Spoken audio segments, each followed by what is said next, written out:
দেশে তৈরি বেশিরভাগ ওষুধের মূল্য নির্ধারণ করে উৎপাদক প্রতিষ্ঠান। যখন তখন দাম বাড়ানোই ভোগান্তিতে সাধারণ মানুষ। বাহিরের ওষুধে কোনো রেট লেখা নাই, 20 সিসির সিল নাই। জিজ্ঞাসা করলে বলতেছে যে এটা এমনি আসে না হেমনি আসে। কেমনি আসে? যদি 1280 টাকা হয় তো 1240 টাকা রাখতেছে, 40 টাকা কম রাখতেছে।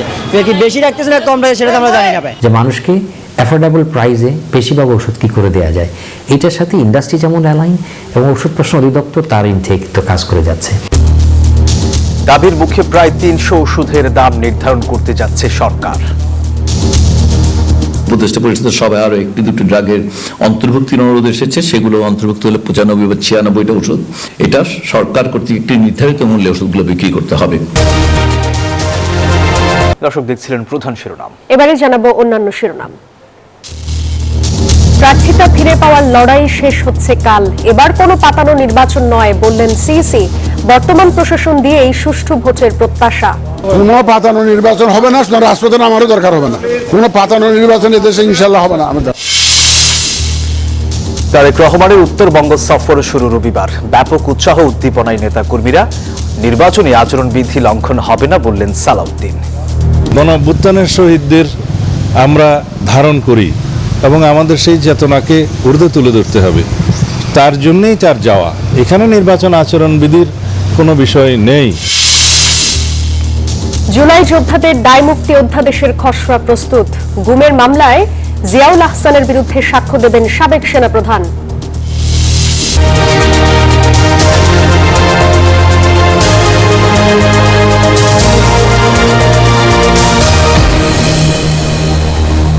স্বাগত নিউজ 24 সংবাদে। সঙ্গে আমরা দুজন আছি, আমি জান্নাতুল সাদিয়া এবং আমি সোহাগ বক্স। দর্শক দেখছিলেন বিআরবি কেবল সংবাদ শিরোনাম। এবার বিস্তারিত। চাল, ডাল, তেল এমনকি বিদ্যুতের দাম সরকার নির্ধারণ করলেও একই পথে হয় না বেশিরভাগ ওষুধের দাম নির্ধারণ। অনুসন্ধান বলছে দেশে উৎপাদিত 97% ওষুধের মূল্য নির্ধারণ করে উৎপাদনকারী প্রতিষ্ঠান। 2024-25 সালে বিভিন্ন ফার্মাসিউটিক্যালস প্রতিষ্ঠান জীবন রক্ষাকারী ওষুধের দাম বাড়িয়েছে 100 থেকে 140%। তাতেই হিমশিম খাচ্ছে সাধারণ মানুষ। ওষুধ নিয়ে রিশাদ হাসানের 2 পর্বের ধারাবাহিকের শেষ পর্ব আজ। ছবি তুলেছেন আসাদুজ্জামান কানন। টাঙ্গাইলের আসমা খাতুন 2024 সালে তিনি আক্রান্ত হন দুরারোগ্য ক্যান্সারে। এরপর থেকে প্রায় 2 বছর ধরে চলছে তার চিকিৎসা। কেমোথেরাপি, এন্টামেটাবোলাইট সহ বিভিন্ন ঔষধ বাবদ এরই মধ্যে আসমার খরচ হয়েছে প্রায় 10 লাখ টাকা। এক কথায় মাত্র 1 বছরে নিম্ন মধ্যবিত্ত পরিবার থেকে আসমার পরিবার যোগ দিয়েছে দারিদ্রতার মিছিলে। ঘরে খাওয়ান দাওয়ান থাকে না, মনের মানুষ যে তার কাছে দেখে একবার কই যে আমার ঘরে খাওয়ান দাওয়ান নাই, সে 140 দেয় অথবা 70 দেয়, দেয় কোনটা কিনাই না ডিমাই না রাইন্দা খাও, এভাবে বাবা চলি। এদিকে গ্লোবাল হেলথ এক্সপেন্ডিচারের তথ্য বলছে আসমার মতন 2022 সালেই চিকিৎসা ব্যয় মেটাতে গিয়ে দেশে দরিদ্র হয়েছে 61 লাখ মানুষ। এই ব্যয়ের অন্যতম খাত ওষুধ। জীবন রক্ষাকারী এই পণ্য কিনতে গিয়ে দেশের মানুষের বাস্তবতা এমনই। দেশে উৎপাদিত 97% ওষুধের মূল্য নির্ধারণ করে উৎপাদনকারী প্রতিষ্ঠানগুলো। 2024-25 সালে বিভিন্ন ফার্মাসিউটিক্যালস প্রতিষ্ঠান জীবন রক্ষাকারী ওষুধের দাম বাড়িয়েছে 100 থেকে 140%। তাতেই হিমশিম খাচ্ছে সাধারণ মানুষ। বাহিরের ওষুধে কোনো রেট লেখা নাই, 20 সিসির সিল নাই। জিজ্ঞাসা করলে বলতেছে যে এটা এমনি আসে না হেমনি আসে। কেমনি আসে? যদি 1280 টাকা হয় তো 1240 টাকা রাখতেছে, 40 টাকা কম রাখতেছে। কি বেশি রাখতেছে না কম রাখতেছে সেটা তো আমরা জানি না। একটা ইনসুলিন কলম মনে করেন আমার 6 দিন যা 5টা কলম দিছি, আর অন্যান্য ওষুধ লইয়া আমার বিল আছে 19,000 টাকা। নবমিক্স 30 পেনফিল আগে আমরা 3700 টাকা করে কিনছি বারডেন থেকে, আজকে ওরা বললো যে 4400 টাকা, মানে একটাতে আপনার 700 টাকা করে বাড়াই দিচ্ছে। শুধুমাত্র ওষুধের অনুমোদন বা গুণগত মান নিশ্চিতের কথা থাকলেও জীবন রক্ষাকারী 219টি ওষুধের মধ্যে 117টি জেনেরিক মেডিসিনের দাম নির্ধারণ করে থাকে ঔষধ প্রশাসন অধিদপ্তর। কারণ বাংলাদেশে ওষুধের দাম নিয়ন্ত্রক কোনো প্রতিষ্ঠান বা সংস্থা নেই। মূল্য যে নিয়ন্ত্রণ, এটা কিন্তু ওষুধ প্রশাসন আসলে আমাদের হাতে নাই। আপনি যদি আজকে একটা ইন্ডাস্ট্রি করেন, আসলে ওই প্রোডাক্টের কস্টিং আপনার সার্বিক কারণে, অনেকগুলো কারণ আছে যেগুলোর কারণে বেড়ে যেতে পারে। এখন যদি কেউ আপনাকে টেনে ধরে যে না এর মধ্যে আপনাকে রাখতে হবে, সেই ক্ষেত্রে একটু সমস্যা আছে। তবে বর্তমান সরকারের অনেক ভালো ভালো উদ্যোগের মধ্যে এটাও একটা উদ্যোগ যে মানুষকে অ্যাফোর্ডেবল প্রাইসে বেশিরভাগ ওষুধ কী করে দেওয়া যায়, এটার সাথে ইন্ডাস্ট্রি যেমন অ্যালাইন এবং ওষুধ প্রশাসন অধিদপ্তর তার ইনটেক তো কাজ করে যাচ্ছে। মূলত কোন কোম্পানি কি ধরনের কাঁচামাল কোন দেশ থেকে ক্রয় করে, কত পরিমাণ ক্রয় করে এবং উৎপাদন ব্যবহার করে তার উপর ভিত্তি করে নির্ধারিত হয় ওষুধের দাম। স্বাস্থ্যসেবা বিভাগের অধীনে এই সংক্রান্ত একটি কমিটি থাকলেও দক্ষ জনবল না থাকায় কাঁচামাল বা ডলারের মূল্য বৃদ্ধি, জ্বালানি, বিদ্যুৎ খরচ বৃদ্ধি সহ বিভিন্ন চ্যালেঞ্জের কথা সবসময় জানায় উৎপাদনকারী প্রতিষ্ঠানগুলো। 2025 সালে 33টি অত্যাবশ্যকীয় ওষুধের দাম 50% পর্যন্ত কমিয়েছে সরকারি pharmaceuticals company essential drugs limited. সরকারি প্রতিষ্ঠান পারলেও বেসরকারি প্রতিষ্ঠান কেন এমন নজির স্থাপন করতে পারছে না সেই প্রশ্ন থেকেই যাচ্ছে। সারা দেশের 700 সরকারি হাসপাতালে এরই মধ্যে ফার্মেসি করবার সিদ্ধান্ত নিয়েছে সরকার, যেখান থেকে 3 ভাগের 1 ভাগ মূল্যে ঔষধ পাবে সাধারণ মানুষ। তবে এই ওষুধকে মানুষের ক্রয় ক্ষমতার মধ্যে নিয়ে আসা এবং একই সঙ্গে এই শিল্পকে টিকিয়ে রাখার ক্ষেত্রে সরকারকে কাজ করতে হবে দীর্ঘমেয়াদে বলছেন বিশেষজ্ঞরা। রিশাদ হাসান, নিউজ 24, ঢাকা। সরকার অত্যাবশ্যকীয় 295টি ওষুধের দাম নির্ধারণ করবে, যা দ্রুত বাস্তবায়ন হবে, জানিয়েছেন প্রধান উপদেষ্টার বিশেষ সহকারী অধ্যাপক ডাক্তার সাইদুর রহমান। রাজধানীর ফরেন সার্ভিস একাডেমিতে সংবাদ সম্মেলনে তিনি জানান, সরকার নির্ধারিত দামেই ওষুধ বিক্রি করতে হবে। দেশের বাইরের জন্য পিপিপি দেখে মূল্য নির্ধারণ করা হবে। অত্যাবশ্যক ওষুধের তালিকাও প্রকাশ করা হয়েছে। এতে নতুন করে যোগ হয়েছে 136টি ওষুধ। তালিকায় হাইপারটেনশন, ডায়াবেটিস সহ বিভিন্ন রোগের ওষুধ রয়েছে, তবে নেই ক্যান্সারের ওষুধ।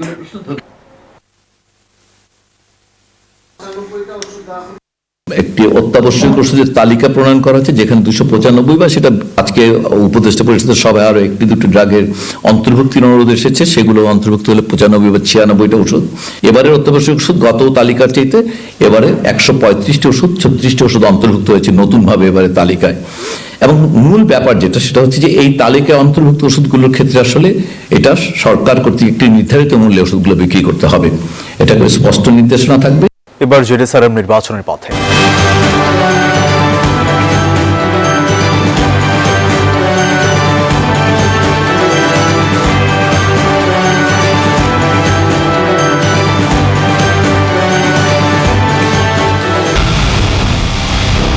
পুরো দেশের মুখে হাসি ফোটাতে নিজেকে হতে হয় স্ট্রং, আর মনোবল হতে হয় স্পার্জিটো। জেরুসালেম 25 বছরের পথ চলায় নিরাপদে রাখার প্রত্যয়ে। এবার কোনো পাতানো নির্বাচন হবে না বলে জানিয়েছেন প্রধান নির্বাচন কমিশনার। সুষ্ঠু নির্বাচনের জন্য কাউকে রাজপথে নামতে হবে না বলেও জানান তিনি। নির্বাচন কমিশন দলীয়করণের অভিযোগে ডিসিদের রদবদলের সিদ্ধান্ত নিলে সরকার সহায়তা করবে বলে জানান মন্ত্রিপরিষদ সচিব। এদিকে মনোনয়ন পেতে চতুর্থ দিনে আপিলের সংখ্যা 400 ছাড়ায়। আর মাত্র একদিন পর শেষ হচ্ছে প্রার্থিতা ফিরে পেতে ইসিতে আপিলের সময়। এরপর শুরু হবে আপিলের শুনানি। 4 দিনে আপিল করেছেন 4 শতাধিক মনোনয়ন প্রত্যাশী। আপিলগুলো বিশ্লেষণ করে দেখা গেছে, অধিকাংশের তথ্যে গরমিল ও স্বতন্ত্র প্রার্থীদের 1% ভোটারের স্বাক্ষর জটিলতায় বাতিল হয়েছিল মনোনয়নপত্র। আমরা আশা করি যে এটা আমরা নির্বাচন কমিশন এ বিষয়ে একটা সদয় দৃষ্টি দেবে এবং আমাদেরকে নির্বাচনে অংশগ্রহণ করার সুযোগ দেবেন। এই 1% নিয়ে রিটার্নিং অফিসার বললেন যে আপনার 3 জনের স্বাক্ষর হয় নাই। তো আমি মনে করি যে এটা একটা হয়রানি। যে রিকোয়ারমেন্ট অনুযায়ী সকল কাগজপত্র সঠিকভাবে জমা দিয়েছিলাম দাখিলের সময় মনোনয়নপত্র, কিন্তু ব্যাংক হিসাব যেই চাওয়া হয়েছে নতুন, সেটা অনাকাঙ্ক্ষিত ভুলবশত পুরাতন হিসাব দেওয়া হয়েছে। বৃহস্পতিবার সকালে আপিল বুথ পরিদর্শন করেন CCAMM নাসির উদ্দিন। জানান, আগের নির্বাচনের অনিয়মের ক্ষত সারিয়ে এবার একটি গ্রহণযোগ্য ভোট উপহার দেবে ইসি। আপিল যখন আমাদের কাছে আসবে, আমরা আমাদের আইন অনুযায়ী যা করার আমরা কমিশন থেকে সিদ্ধান্ত দেব এবং একদম সম্পূর্ণ রকমভাবে ন্যায় বিচার আমরা করার সর্বোত্তম চেষ্টা আমরা করবো এবং ন্যায় বিচারই হবে ইনশাল্লাহ। আমাদের এখান থেকে কোনো পাতানো নির্বাচন হবে না, রাজপথে আমারও দরকার হবে না। একই দিন বিকালে ইউরোপীয় ইউনিয়নের 4 সদস্যের প্রতিনিধি দল প্রধান নির্বাচন কমিশনারের সাথে সাক্ষাৎ করতে ইসিতে আসে। এর আগেই ইউরোপের প্রভাবশালী জোটটি ঘোষণা দিয়েছে 12 ফেব্রুয়ারির নির্বাচন তারা পর্যবেক্ষণ করবেন। ফেব্রুয়ারি পর্যন্ত পর্যায়ক্রমে 200 পর্যবেক্ষক পাঠাবে ইউরোপীয় ইউনিয়ন। অবাধ, সুষ্ঠু আর নিরপেক্ষ নির্বাচনে ইউরোপীয় ইউনিয়ন সবসময় সহযোগিতা করবে। এদিকে সচিবালয়ে মন্ত্রিপরিষদ সচিব জানান, প্রশাসনের দলীয়করণ নিয়ে রাজনৈতিক দলগুলোর অভিযোগের বিষয়ে নির্বাচন কমিশন সিদ্ধান্ত নিলে তাদেরকে সহায়তা করবে মন্ত্রিপরিষদ বিভাগ। নির্বাচন কমিশন যদি কনভিন্সড হয়, তারা যদি মনে করেন যে রদবদল প্রয়োজন, তাহলে তারা বলবেন, তখন আমরা সেটা বিবেচনা করব। আমরা যদি কোনো বিচ্যুতি দেখতে পাই, তখন আমরা সেভাবে ব্যবস্থা নেব। কিন্তু ঢালাওভাবে তো কিছু না, আমরা সাধারণভাবে মনে করছি যে তারা প্রস্তুত আছেন, যোগ্য আছেন। অন্তরা বিশ্বাস, নিউজ 24, ঢাকা। 1.5 যুগ পর রবিবার দেশের মধ্য ও উত্তরাঞ্চল সফরে যাচ্ছেন বিএনপির ভারপ্রাপ্ত চেয়ারম্যান তারেক রহমান। মা হারানোর শোকের পাশাপাশি প্রিয় নেত্রী হারানোর শোক দেশের নেতাকর্মীদের সাথে ভাগাভাগি করতেই তার এই সফর। চলতি পথে এ সময় বেগম জিয়া ও জুলাই অভ্যুত্থানে শহীদ সহ গণতন্ত্র পুনরুদ্ধারে শহীদদের স্মরণে ও বিদেহী আত্মার মাগফিরাত কামনায় দোয়া মাহফিলে অংশ নেবেন তারেক রহমান, করবেন কবর জিয়ারত। প্রায় 1.5 যুগ পর বিএনপির ভারপ্রাপ্ত চেয়ারম্যান তারেক রহমানের রাজস্বিক প্রত্যাবর্তন। 4 দিনের মাথায় হারালেন মমতাময়ী মা সাবেক প্রধানমন্ত্রী বেগম খালেদা জিয়াকে। তার শোকে শুধু ছেলে তারেক নয়, কাতর পুরো জাতি। তাকে হারানোর শোক নেতাকর্মীদের সাথে ভাগাভাগি করে নিতে দেশের মধ্য ও উত্তরাঞ্চলে সফরে যাচ্ছেন তিনি।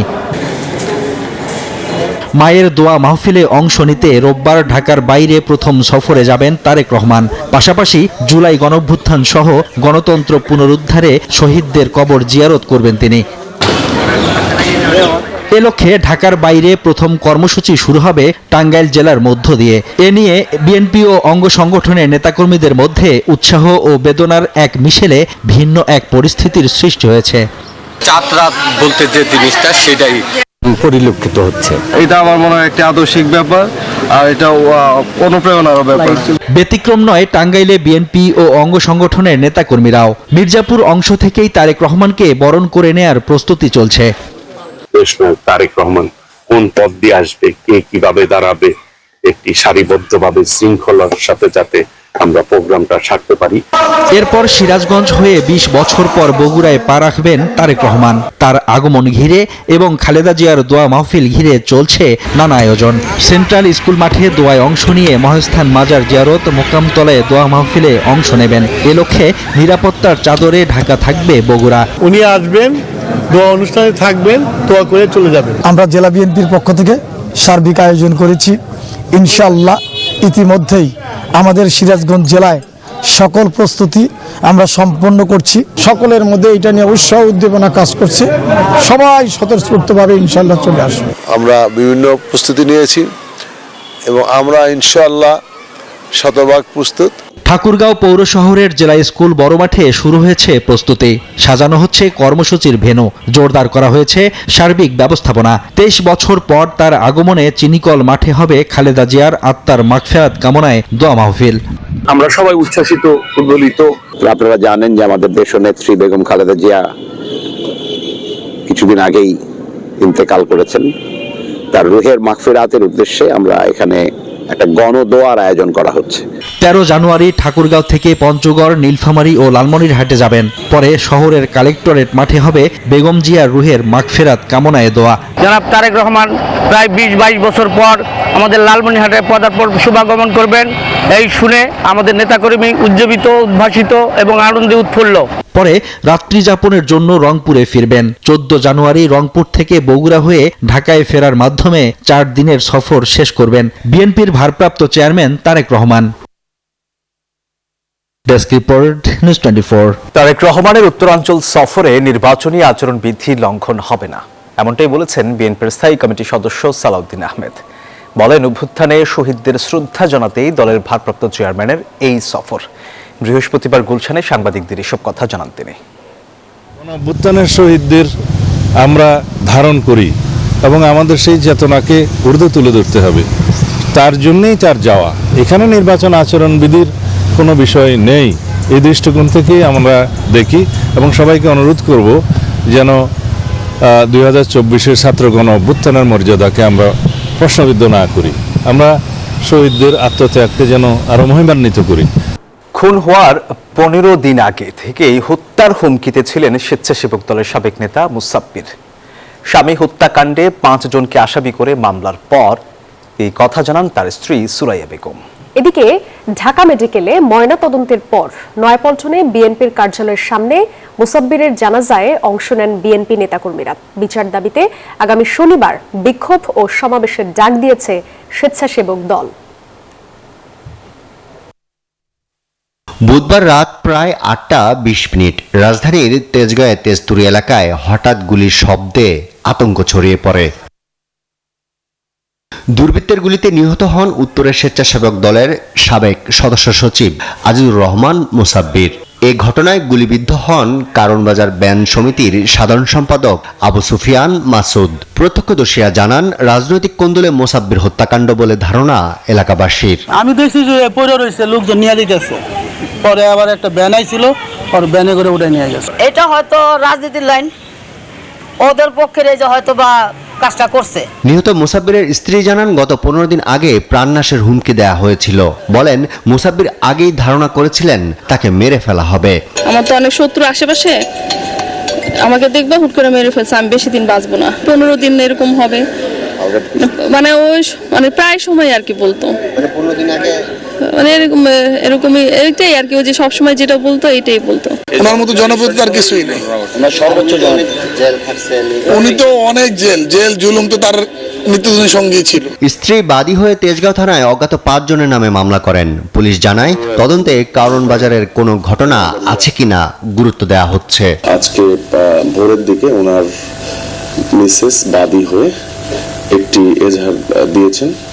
তো আমরা মামলা আমাদের রেকর্ড হয়ে গিয়েছে। কারণ বাজারের যে অ্যাঙ্গেলটি আপনি বললেন সেটিও আমরা মাথায় রেখেছি তদন্ত কার্যে। ঢাকা মেডিকেলে ময়নাতদন্ত শেষে বুধবার বাদ জোহর নয়াপল্টনের বিএনপির কার্যালয়ের সামনে আনা হয় মুসাব্বিরের মরদেহ।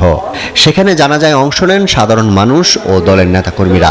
এ সময় এই হত্যাকাণ্ডের বিচার দাবি করেন বিএনপির নেতারা। আগামী 24 ঘন্টার ভিতরে আমার ভাই সহযোদ্ধা এই মুসাব্বিরের যারা হত্যাকারী তাদেরকে আইনের আওতায় এনে তাদেরকে গ্রেফতার করে দৃষ্টান্তমূলক শাস্তির ব্যবস্থা আপনারা করবেন। আমরা আশা করব এই সময়ের মধ্যেই হত্যাকারীদের গ্রেফতার করতে হবে, না হলে ধরে নিব আপনাদের আন্তরিকতায় কোথাও কোনো ঘাটতি আছে অথবা আপনারা পারছেন না। বিচার দাবিতে আগামী শনিবার জেলা ও মহানগরে বিক্ষোভ ও সমাবেশ করবে জাতীয়তাবাদী স্বেচ্ছাসেবক দল। আরিফুল ইসলাম, নিউজ 24, ঢাকা। জুলাই যোদ্ধাদের নিরাপত্তায় দায় মুক্তি অধ্যাদেশের খসড়া তৈরি করেছে আইন মন্ত্রণালয়। শিগগিরই এটি অনুমোদনের জন্য উপদেষ্টা পরিষদের বৈঠকে উপস্থাপন করা হবে, এমনটাই জানিয়েছেন আইন উপদেষ্টা আসিফ নজরুল।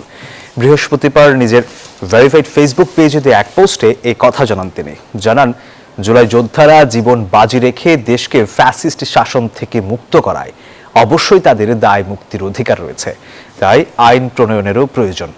এ সময় 1973 সালে মুক্তিযোদ্ধাদের জন্য দায় মুক্তি আইন হয়েছিল বলেও উল্লেখ করেন তিনি। শতাধিক গুম খুনের অভিযোগে মানবতা বিরোধী অপরাধের মামলায় সাবেক সেনা কর্মকর্তা জিয়াউল আহসানের বিরুদ্ধে সাক্ষ্য দেবেন সাবেক সেনাপ্রধান ইকবাল করিম ভূঁইয়া।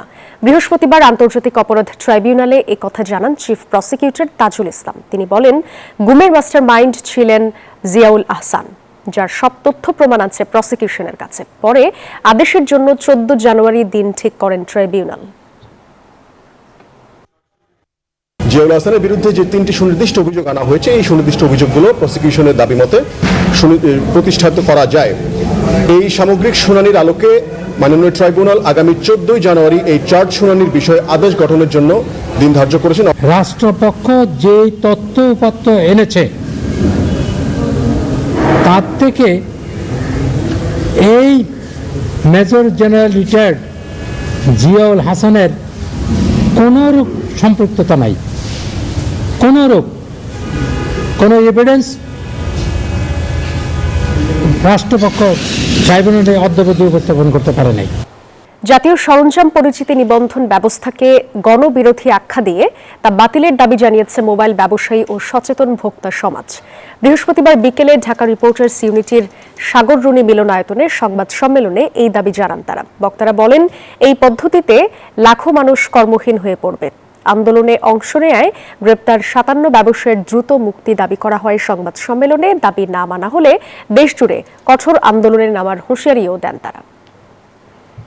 রাশিয়ার কাছ থেকে তেল কিনলে যুক্তরাষ্ট্রে পণ্য রপ্তানিতে গুনতে হবে 500% পর্যন্ত শুল্ক।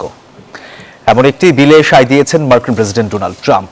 আর এই বিলটি কার্যকর হলে বিপাকে পড়বে ভারত, চীন ও ব্রাজিলের মতো বড় অর্থনীতির দেশ।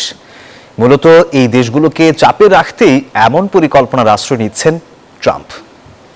টি-20 বিশ্বকাপে বাংলাদেশের অংশগ্রহণ নিয়ে অনিশ্চয়তা যেন কাটছেই না। ক্রিকেট বোর্ড থেকে শুরু করে ক্রীড়া মন্ত্রণালয় যেখানে নীতিগত সিদ্ধান্ত নিয়েছে ভারতে না যাওয়ার, সেখানে সাবেক অধিনায়ক তামিম বলছেন সিদ্ধান্ত নেওয়া যেত আরও ভেবেচিন্তে।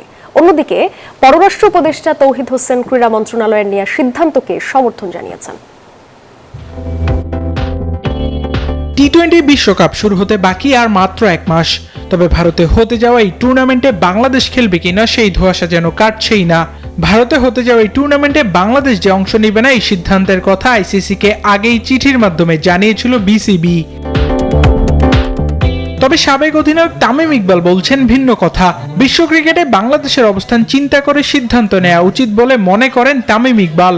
বাংলাদেশের অবস্থান ওয়ার্ল্ড ক্রিকেটে কি, বাংলাদেশের ভবিষ্যৎটা কি হতে পারে, সবকিছু চিন্তা করে আমি আমার সিদ্ধান্ত আমি নিতাম। তাছাড়া বাংলাদেশ ক্রিকেটে আইসিসির অর্থনৈতিক সাহায্যের কথাও মনে করিয়ে দেন এই সাবেক অধিনায়ক। বোর্ডের ভেতরে সিদ্ধান্ত গণমাধ্যমে আসার কড়া সমালোচনাও করেন তিনি।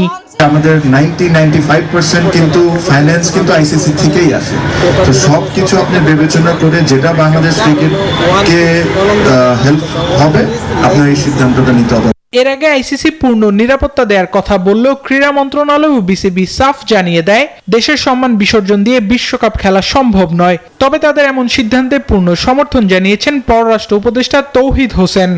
একজন ক্রিকেটার সেটা একটা সীমিত সময় ওখানে যাবে, খেলবে, তারপরে হোটেলে চলে যাবে। তার নিরাপত্তা যদি দেওয়া সম্ভব হয় সেটা আমাকে তাকে ফেরত দেওয়া হয়েছে হস্টেল সিটি। তাহলে আমার ওই যে টিম যাবে, শুধু টিম যাবে না, টিমের সমর্থক যাবে, খেলা দেখতে যাবে লোকে, তাদের নিরাপত্তা প্রশ্ন আছে। বিশ্বকাপের কাউন্টডাউন চলছে, অথচ মাঠে নামার আগেই সবচেয়ে বড় লড়াইটা যেন সিদ্ধান্তের টেবিলে লড়ছে বাংলাদেশ। আবরার আল দাইয়ান, নিউজ 24।